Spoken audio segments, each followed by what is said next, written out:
ನಮಸ್ಕಾರ, ನಮ್ಮ ಚಾನಲ್ಗೆ ಸ್ವಾಗತ.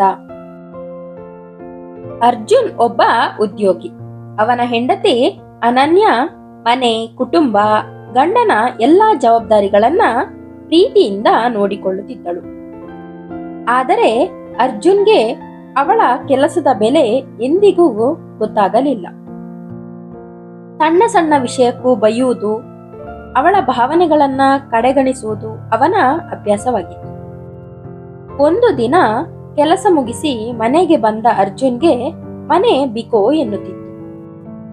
ಅಡುಗೆ ಇರಲಿಲ್ಲ, ಅನನ್ಯ ಇರಲಿಲ್ಲ. ಮೇಜಿನ ಮೇಲೆ ಒಂದು ಪತ್ರ ಮಾತ್ರ ಇತ್ತು. ಆ ಪತ್ರದಲ್ಲಿ ಹೀಗೆ ಬರೆಯಲಾಗಿತ್ತು: ನಾನು ನಿನ್ನನ್ನ ಬಿಟ್ಟು ಹೋಗಲು ಬಯಸಲಿಲ್ಲ, ಆದರೆ ನನ್ನ ಮಾತು, ನನ್ನ ಕಣ್ಣೀರು, ನನ್ನ ಪ್ರೀತಿ ಯಾವುದಕ್ಕೂ ನಿನ್ನ ಜೀವನದಲ್ಲಿ ಬೆಲೆ ಇಲ್ಲ ಎಂದು ಅನಿಸಿತು. ನೀನು ಒಮ್ಮೆ ನನ್ನ ಬೆಲೆಯನ್ನ ಅರ್ಥ ಮಾಡಿಕೊಳ್ಳುವೆ ಎಂದು ಆಶಿಸುತ್ತೇನೆ. ಆ ಪತ್ರ ಓದಿದ ಅರ್ಜುನ್ ಮೊದಲ ಬಾರಿಗೆ ತನ್ನ ತಪ್ಪುಗಳನ್ನ ನೆನಪಿಸಿಕೊಂಡ. ಮನೆಯಲ್ಲಿ ಪ್ರತಿಯೊಂದು ಮೂಲೆಯಲ್ಲೂ ಅನನ್ಯಾಳ ನೆನಪು ಮಾತ್ರ ಇತ್ತು. ಅವಳು ಮಾಡಿದ ಸಣ್ಣ ಸಣ್ಣ ಕೆಲಸಗಳ ಮಹತ್ವ ಈಗ ಅವನಿಗೆ ತಿಳಿಯಿತು. ಅವಳನ್ನು ಹುಡುಕಲು ಅವನು ಸಂಬಂಧಿಕರ ಮನೆ, ಸ್ನೇಹಿತರ ಮನೆ, ಅವಳ ಊರು ಎಲ್ಲ ಕಡೆ ಹೋದ.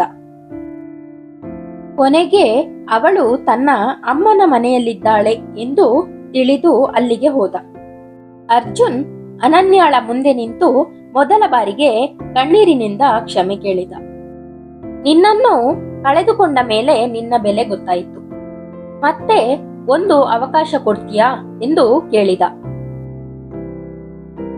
ಅನನ್ಯ ತಕ್ಷಣ ಒಪ್ಪಲಿಲ್ಲ. ಕ್ಷಮೆ ಕೇಳುವುದು ಸುಲಭ, ಬದಲಾವಣೆ ತೋರಿಸುವುದು ಕಷ್ಟ ಎಂದಳು. ಮುಂದಿನ ಕೆಲವು ವಾರಗಳಲ್ಲಿ ಅರ್ಜುನ್ ತನ್ನ ವರ್ತನೆಯಿಂದಲೇ ಬದಲಾಗಿದ್ದಾನೆ ಎಂಬುದನ್ನು ಸಾಬೀತುಪಡಿಸಿದ. ಮನೆಯ ಕೆಲಸಗಳಲ್ಲಿ ಸಹಾಯ ಮಾಡುತ್ತಿದ್ದ, ಗೌರವದಿಂದ ಮಾತನಾಡುತ್ತಿದ್ದ, ಅವಳ ಕನಸುಗಳಿಗೆ ಬೆಂಬಲ ನೀಡುತ್ತಿದ್ದ. ಒಂದು ದಿನ ಅನನ್ಯ ನಗುತ್ತಾ ಹೇಳಿದಳು, ಈಗ ನನಗೆ ಹಳೆಯ ಅರ್ಜುನ್ ಕಾಣುತ್ತಿಲ್ಲ, ನನ್ನನ್ನು ಗೌರವಿಸುವ ಹೊಸ ಗಂಡ ಕಾಣುತ್ತಿದ್ದಾನೆ. ಇಬ್ಬರು ಮತ್ತೆ ಒಂದಾದರು. ಪ್ರೀತಿ ಇರುವ ಮನೆಯಲ್ಲೂ ಗೌರವ ಇಲ್ಲದಿದ್ದರೆ ಸಂಬಂಧ ಉಳಿಯುವುದಿಲ್ಲ. ಆದರೆ ತಪ್ಪನ್ನು ಒಪ್ಪಿಕೊಂಡು ಬದಲಾದ ಮನಸ್ಸು ಒಡೆದ ಸಂಬಂಧವನ್ನ ಮತ್ತೆ ಕಟ್ಟಬಹುದು. ಈ ಕತೆ ನಿಮ್ಗೆ ಇಷ್ಟ ಆಯ್ತು ಅಲ್ವಾ? ಇಷ್ಟ ಆಯ್ತು ಅಂತ ಭಾವಿಸ್ತೀನಿ. ಇಷ್ಟ ಆಗಿದ್ರೆ ಲೈಕ್ ಮಾಡಿ, ಶೇರ್ ಮಾಡಿ.